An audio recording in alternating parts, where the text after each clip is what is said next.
Now, the gentlewoman from Illinois, Miss Bustos, who is also the chair of the Subcommittee on General Farm Commodities and Risk Management, is recognized for 5 minutes. All right, thank you, Mr. Chair. I know that rural broadband is obviously a very important issue for everybody on this committee. And I see it this way. Fortunately, Congress has been investing in programs to reconnect. And so we've been able to deliver under the Undersecretary's leadership and under the Biden administration these crucial investments. And let me just give you a quick example. We have $14 million that went to Joe Carroll Energy, which is a rural electric co-op in the congressional district that I represent. They've been able to expand their fiber broadband and go into 3,000 additional households. That's a big deal where I'm from. They are now able to serve on top of that 10 educational facilities and a healthcare facility just with that funding.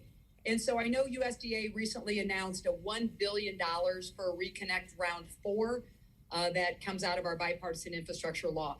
So Undersecretary Torres Small, great to see you. Thank you for being here today.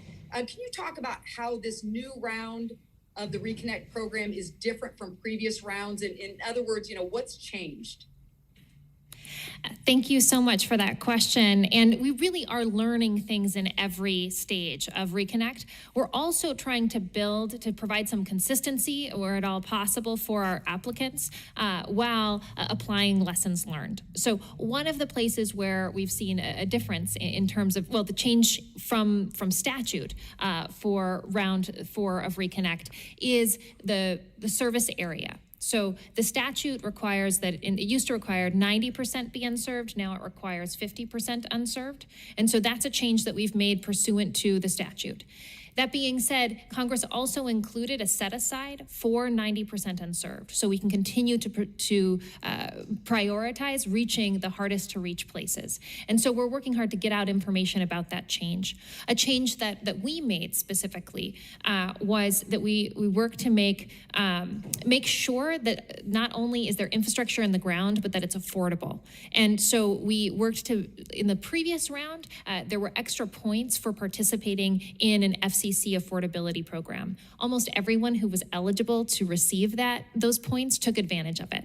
So we went ahead and made it mandatory this next round to work with the FCC Affordable Connectivity Program. And so what that means is that in areas where we're helping fund a service, people could get access with a $30 plan for high-speed internet. And that can be truly transformative. Yeah, let me, because I know we just have a couple minutes here, and I'd like to get onto another topic. I know we're talking about rural broadband, but are you in a position where you can talk about the importance of rural connectivity as it pertains to rural cellular? I can talk about actually my own household, my neighbors. We have a district where we have access to broadband, but not necessarily to cell service that allows us to have easy phone conversations on our cell lines. And, it gets in the way of emergency services, precision agriculture, and just household cell service. So wondering if there are activities currently underway at USDA Rural Development to help expand access to rural cell service. And if you can touch on that for our remaining minute and a half. I'll speak very quickly and then turn it over to Acting Administrator. The statute does limit, we can't take into account cell phone service when determining whether or not broadband exists.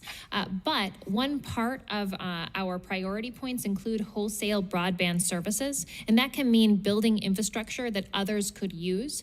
And so when it comes to building a cell phone tower, that requires that through that backhaul of fiber to then connect to that tower. And so with wholesale broadband services, there's an ability to also invest in both radio technology as well as cell phone service. Acting Administrator McLean. Yes, thank you very much.